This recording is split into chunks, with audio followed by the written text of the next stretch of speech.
बिस्मिल्लाहिर्रहमानिर्रहीम। अच्छा स्टूडेंट, आज हमने बेसिक रूल ऑफ इंटीग्रेशन जो है वो डिफाइन करने हैं, क्योंकि इंटीग्रेशन जो है ये काफ़ी टफ होती है स्टूडेंट के लिए जब ये स्टार्ट में शुरू से ये देखते हैं, तो इसलिए इसके जो रूल होते हैं उनका समझना बहुत ही ज़रूरी है। जब तक स्टूडेंट को इनके रूल्स नहीं आएंगे तब तक जो स्टूडेंट हैं क्वेश्चन जो है वो सही प्रॉपर तरीके से सॉल्व नहीं कर सकते। तो इसलिए इसके जो रूल हैं वो काफ़ी इंपॉर्टेंट होते हैं स्टूडेंट के लिए। तो आज हम जो इसके रूल है वो डिफाइन करते हैं। रूल नंबर 1 जो है वो है जनाब, the differential operator D over D x and integral D x cancel each other, they are inverse of each other. मतलब कि जो डी और डी एक्स और इंटीग्रल होता है ये दोनों एक दूसरे के अपोजिट होते हैं, इसलिए ये दोनों एक दूसरे साथ कैंसिल हो जाते हैं। मीन्स के हमारे पास ये जो रूल नंबर 1 है वो ये कहते हैं कि D over D x integral F of x D x ये हमारे पास इक्वल होता है एफ ऑफ एक्स के। मीन ये डी ओवर डी एक्स और ये जो आपके पास इंटीग्रल होता है उसको इस साइन से डिनोट करते हैं। ठीक है जी, जब भी ये वाला साइन आ जाए तो आपने यही समझना है कि जो आगे आपको वैल्यू दी हुई होगी उसको आपने इंटीग्रेट करना है। तो यहाँ पर डी ओवर डी एक्स और इंटीग्रल दोनों कैंसिल होते हैं और पीछे हमारे पास जो फंक्शन बचता है वो एफ ऑफ एक्स होता है। क्यों? क्योंकि उसने पहले रूल के अंदर बताया है कि डी ओवर डी एक्स और इंटीग्रल ये दोनों इनवर्स होते हैं, इसलिए ये दोनों आपस में कैंसिल हो जाते हैं। ठीक है, ये समझ आई आपको? नहीं समझ आए दोबारा पूछ लें। नहीं आई समझ? मतलब कि ये जो डी ओवर डी एक्स और इंटीग्रल है ये दोनों इनवर्स हैं, एक दूसरे के उल्टे हैं। मतलब ये देखें D over D x divided by integral, ये दोनों एक दूसरे के साथ कैंसिल हो जाते हैं और बाकी हमारे पास जो फंक्शन बचेगा वो किसके इक्वल आएगा? F of x. सही है जी, क्लियर है। उसके बाद रूल नंबर 2 जो है वो देखते हैं।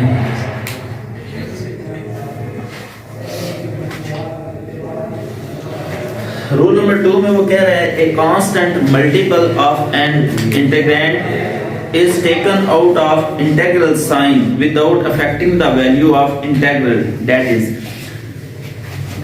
इसके अंदर वो बता रहा है कि आपके पास कोई भी कांस्टेंट वैल्यू है वो किसी भी इंटीग्रल फंक्शन के साथ दी हुई होगी तो आपने उसको क्या करना है, उसको कॉमन ले लेना है।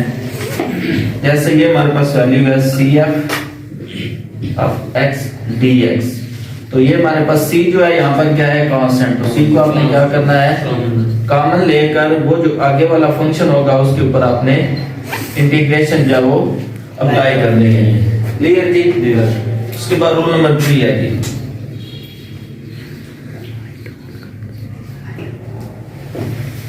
रूल नंबर 3 हमारे पास आ रहा है जी, द इंटीग्रल ऑफ द सम और difference of a finite number of functions is equal to the sum of their integral।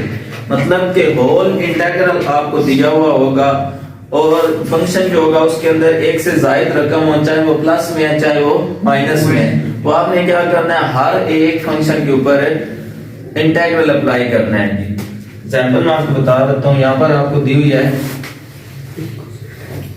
f of x plus minus g of x plus minus, इसके अलावा आपके पास आ जाती है u of x plus minus up to so on. ये आपके पास चल रही है dx। ठीक है जी, ये आपके पास एक ब्रैकेट में फंक्शन दिया हुआ होगा और उसके अंदर सम और डिफरेंट वैल्यू जो है वो मौजूद होंगी। ठीक है जी, ये आपने पूरे को इंटीग्रल करने और उसके बाद आप क्या करेंगे, इस तमाम वैल्यू को आप लहदा इंटीग्रल अप्लाई करेंगे। Plus minus integral g of x dx plus minus integral u of x dx up to समझा गया। सिंपल 3 रूल्स के याद अभी आप रखनी है कि जब जो आपके पास है डी ओवर डी एक्स और इंटीग्रल ये दोनों आपस में इनवर्स होते हैं। ठीक है, अगर इसको लिखते जाए तो ये हमारे पास एफ ऑफ एक्स है वो इसके इक्वल आ जाएगा। उसके बाद अगर कोई भी कांस्टेंट वैल्यू आपके फंक्शन के साथ दी हुई होगी तो आपने उस कांस्टेंट को कॉमन ले लें। एक और बात याद रखें, यहाँ पर अगर इस तरह आपके पास वैल्यू दी हुई हो और उसके साथ भी कांस्टेंट वैल्यू दी हुई हो तो उसमें से भी आपने क्या करना, उस कांस्टेंट को कॉमन ले लेना। उसके बाद अगर आपके पास होल इंटीग्रल दी हुई होगी तो आपने क्या करना है, अलग-अलग हर एक फंक्शन के ऊपर इंटीग्रल अप्लाई करके आगे उस क्वेश्चन को फर्दर सॉल्व करना है। उसके बाद आगे इसके जी फंडामेंटल फार्मूले हैं वो भी आगे आप करते हैं जी। ये साफ करो जी स्टूडेंट, अभी हमने करने हैं फंडामेंटल फार्मूला ऑफ इंटीग्रेशन। ये कुछ इसके अंदर आपको चीजें हैं वो बतानी है कि इसके फार्मूले जो कैसे अपने अप्लाई करने हैं और जो क्वेश्चन होता है उसके ऊपर किस तरह आप अप्लाई करेंगे तो आपका जो आंसर है वो राइट आएगा। सिंपल ये चीज याद रखें कि इंटीग्रेशन आ जाए, इंटीग्रेट आ जाए, इंटीग्रल आ जाए तो उसको आपने इस साइन साथ आपने डिनोट करना है, ये चीज आपने याद रखनी है। उसके बाद पहला जो फॉर्मूला है आपके पास dx आ जाए सिंपल, तो इंटीग्रेशन dx की होती है x, ठीक है। अब इंटीग्रेशन का जो आंसर होगा उसके अंदर आपने कांस्टेंट जो होती है उसको ऐड करना होता है। जब भी आपके पास आंसर आएगा उसके अंदर आपने प्लस कांस्टेंट ऑफ इंटीग्रेशन जो है वो लाजमी ऐड करना है, ठीक है। dx जब आप यहाँ पर आपको पता है 1 होता है, तो अगर आप डेरिवेटिव लेते 1 का तो डेरिवेटिव क्या होता, 1 का 0 होता, ठीक है। लेकिन इधर आप देखें इनवर्स है ना, तो अब 1 की इंटीग्रेशन क्या आएगी, x आएगी, ठीक है जी। ये क्लियर आपको जी। उसके बाद देखें तो आपके पास फंक्शन दिया हुआ है cf(x) dx। तो मैंने बताया था पीछे अभी आपको कि जब भी आपके पास कांस्टेंट फंक्शन के साथ आ जाएगी तो आपने उस कांस्टेंट को क्या करना है, कॉमन लेना है। जो फंक्शन होगा उसके ऊपर आपने इंटीग्रेशन का वो अप्लाई कर देनी है। समझ आ गया जी। नेक्स्ट है जी आपके पास होल इंटीग्रल दिया हुआ हो, एक से ज्यादा वैल्यू क्या हो उसके ऊपर होल इंटीग्रल अप्लाई किया हुआ हो तो आपने क्या करना, उन सब के ऊपर अलग से हर एक फंक्शन के ऊपर इंटीग्रल जो होता है वो अप्लाई करके आगे इसको सॉल्व करना है जी। उसके बाद हमारे पास जो है इंटीग्रल x की पावर n dx ये फंक्शन दिया हुआ है। हमने क्या करना है जी, पावर को छोड़ देना है, ये बहुत इंपॉर्टेंट चीज है। पावर को छोड़ेंगे, ठीक है। पावर यहाँ पर n की जगह पर कुछ भी हो सकता है, 1/2 हो सकता है, 5 हो सकता है, 6 हो सकता है, mn हो सकता है, कोई भी हो सकता है आपके पास। आपने क्या करना है, एक्सपोनेंट जो होगा उसको छोड़ेंगे, छोड़ने के बाद जो अंदर फंक्शन होगा उसका लेंगे सिंपल डेरिवेटिव। अब यहाँ पर सिंपल वैल्यू दी हुई x है तो x का डेरिवेटिव क्या होता है जी, 1 होता है। तो 1 देते हैं, वो dx के स्टार्ट में मौजूद है ना। जब डेरिवेटिव आगे आपके पास जो फर्दर dx होता है उसके स्टार्ट में मौजूद होगा तब आपने पावर में 1 ऐड करना है और वो वैल्यू आपने डिवाइड में ऐड करनी है और उसके साथ प्लस कांस्टेंट ऑफ इंटीग्रेशन। क्या है जी ये रूल नंबर 4 है। इसके अंदर पावर जो होती है उसके अंदर आपने 1 ऐड कब करना है, जब अंदर वाले फंक्शन का जो विदाउट पावर फंक्शन होगा उसका डेरिवेटिव आगे एग्जिस्ट हो रहा होगा। एग्जांपल मैं आपको दे देता हूं जी। यहाँ पर ये आपके पास है x प्लस a, इसकी पावर है 2 और आगे है dx। यहाँ पर इसको इंटीग्रेट करते हैं। तो यहाँ पर इंटीग्रेट करने के लिए आपने ये जो अंदर वाली वैल्यू इसको फंक्शन को f(x) रख लेना है हमेशा, ठीक है जी। विदाउट पावर जो फंक्शन होगा उसको f(x) के इक्वल रखेंगे, उसका लेंगे डेरिवेटिव, डिफरेंशिएट करेंगे। डिफरेंशिएट करेंगे तो ये a का कांस्टेंट है तो 0, तो x का डेरिवेटिव 1 आ गया ना। 1 देखें dx से शुरू में मौजूद है ना, ठीक है। तो अब क्या करेंगे, इसकी जो इंटीग्रेशन आएगी x प्लस a पावर इसकी 2 dx। यहाँ पर इसका डायरेक्ट आप आंसर लिखेंगे x प्लस a की power 2 + 1 3 divide 2 + 1 3 plus constant of integration, ठीक है जी। यही चीज आपको इधर उसने सॉल्व करके दी हुई है कि पावर के अंदर 1 ऐड किया है, डिवाइड में 1 add plus constant of integration where n is not equal to -1। ये जो n है ये कभी भी आपके पास -1 नहीं होना चाहिए। जब आपके पास -1 होगा तो उसके ऊपर नेचुरल लॉ की प्रॉपर्टी जो है वो अप्लाई करेंगे।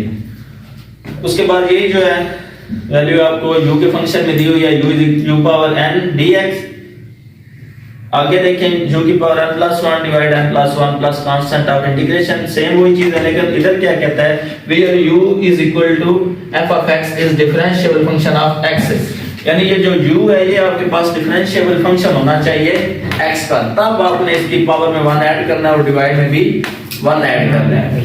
उसके बाद आ गया ax प्लस b, ये जो भी मैंने एग्जांपल आपको समझाई है यही है, उसी रूल के मुताबिक ये भी किया हुआ है। ax प्लस b पावर इसकी n है, लेकिन यहाँ पर अंदर वाली जो वैल्यू है उसका डेरिवेटिव देखें क्या आ रहा है, b का 0 ax का 1 आएगा ना, यहाँ पर 1 को a के साथ मल्टीप्लाई करेंगे तो a आएगा, लेकिन a इसके स्टार्ट में नहीं है। तो आपने क्या करना है, ये बात बहुत इंपॉर्टेंट बात है कि जब भी आपने डेरिवेटिव लेना है तो उसमें से आपके पास अगर आंसर आया है कांस्टेंट वैल्यू कोई भी, तो आप dx के साथ कांस्टेंट को मल्टीप्लाई करके और डिवाइड करके वो वाली वैल्यू बना सकते हैं।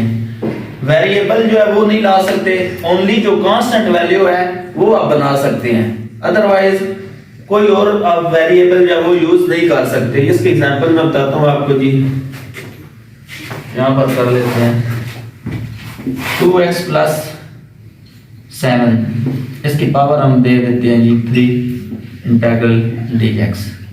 यहाँ पर मैंने आपको बताया जो भी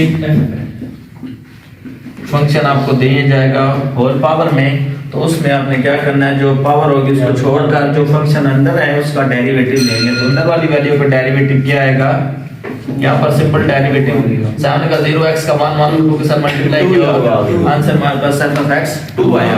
अब ये जो 2 है ना, इसको इसके स्टार्ट में होना चाहिए, अगर होगा तब आप इस पावर में 1 ऐड कर सकते हैं, ये रूल है इंटीग्रेशन का। अगर नहीं होगा तो फिर आप इसके ऊपर डायरेक्ट जो है वो नहीं कर सकते। इसके लिए क्या है कि इसके अंदर तो शामिल ही नहीं है 2, तो हमने क्या करना है, अपने पास से 2 के साथ मल्टीप्लाई भी कर देना है और इसके साथ डिवाइड भी कर देना है।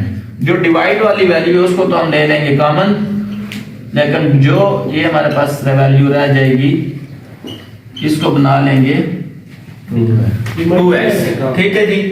अब ये 2x क्यों बनाया है, क्योंकि हमने ये जो अंदर वाला फंक्शन है इसका डेरिवेटिव आगे एग्जिस्ट करवाने के लिए, जब ये डेरिवेटिव आगे एग्जिस्ट होगा तब इसकी पावर जो है उसके अंदर ऐड करेंगे बाय गिवन फार्मूला।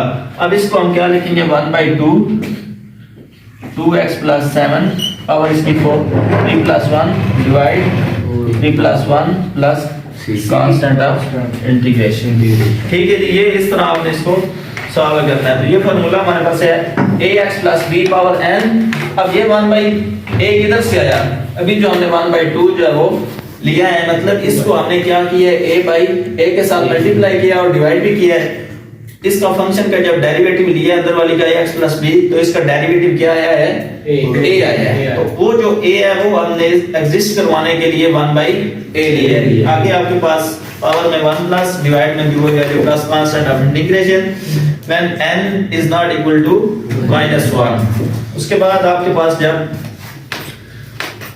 पावर आ जाती है -1, तो सिंपल ये आती है -1। स्टूडेंट क्या करते हैं, इसकी इंटीग्रेशन लेने के लिए x की power -1 plus 1 -1 plus 1 plus constant integration, तो ये इसका आंसर लिख देते हैं, जो कि फिर सरासर गलत होता है इसका आंसर। ठीक है, आपने क्या करना है, अगर माइनस में दी हुई आपको पावर तो उसको क्या करना है, 1/x कर लेना है। ठीक है जी, जब भी माइनस में आपको वैल्यू दी जाएगी तो आपने उसको क्या बना लेना, 1/x। तो 1/x होता है वो जी। तो अभी बात करते हैं जनाब dx/x। ये जो हमारे पास फॉर्मूला होता है ये हमारे पास इक्वल होता है natural log x plus c। तो इसमें हमने ये चीज याद रखनी है कि जब भी आपको वैल्यू x की पावर माइनस दिया हुआ हो तो उसको आपने 1/x बना लेना है, उसके बाद उसके आगे इंटीग्रेशन जो है वो अप्लाई करनी है, ना कि -1 आपको जब दिया जाएगा। तो कुछ स्टूडेंट होते हैं जो कि -1 अगर दिया हुआ है तो x जो है इसका डेरिवेटिव आगे एग्जिस्ट करवा के तो इसकी जो पावर होती है उसमें 1 ऐड करके इसका आंसर लिख देते हैं जनाब। तो ये सरासर जो है गलत होता है। ठीक है, इस तरह आपने नहीं करना। अगर -1 पावर दी जाए जब भी तो उसको 1/x करें और ये जो वैल्यू होती है उसका इंटीग्रल जो होता है natural log x plus constant of integration इसके इक्वल होता है। इसके बाद देते हैं जी डेरिवेटिव दिया हुआ फिगर दिया हुआ 1 डिवाइडेड ए एक्स प्लस बी। तो यहाँ पर आप जो डिवाइड वाली वैल्यू, ये भी जो भी छवि हमने नेचुरल लॉग एक्स वाला पढ़ा, ये भी उसी के इक्वल होता है, लेकिन इसके अंदर थोड़ा सा आपको समझाने के लिए एक एग्जांपल जो है वो करवा रहा हूँ। इसमें जो डिवाइड वाली वैल्यू होती है उसका आपने क्या करना होता है जी, आपने लेना होता है डेरिवेटिव।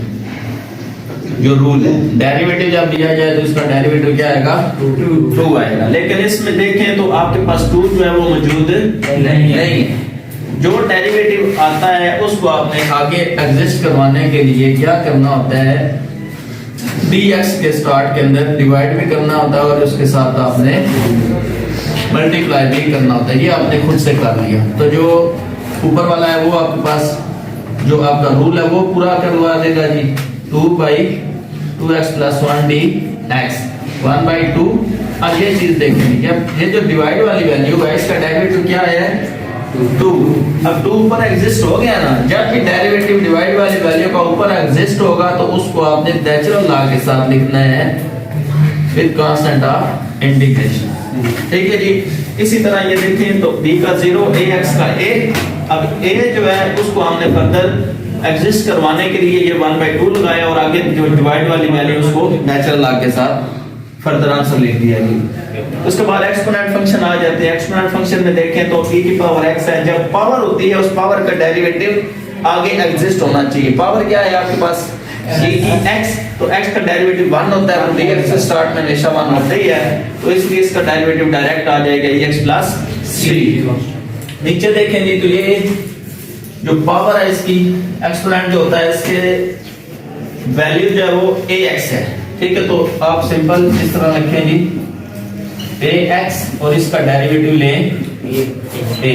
अब इसका देखें तो आगे डेरिवेटिव एग्जिस्ट नहीं होगा, तो हमने क्या करना है, a/a के साथ मल्टीप्लाई करना है और डिवाइड वाला a रह जाएगा और ऊपर वाला जो a है वो आपका फार्मूले के अंदर खत्म हो जाएगा। तो इस तरह आपके पास जो इसकी इंटीग्रेशन आएगी ex divided by a plus constant of integration. तो स्टूडेंट ये आपके जो है मेन फार्मूले हैं जो कि आपकी इंटीग्रेशन के अंदर यूज होते हैं। आपने इंटीग्रेशन करने से पहले इनको अच्छे तरीके से याद करना है। ये जो रूल है इनको अच्छे तरीके से समझना है। जब आप इनको अच्छे तरीके से समझ लेंगे तो उसके बाद जो क्वेश्चन है वो आपके लिए इंतहाई आसान हो जाएंगे। शुक्रिया जी।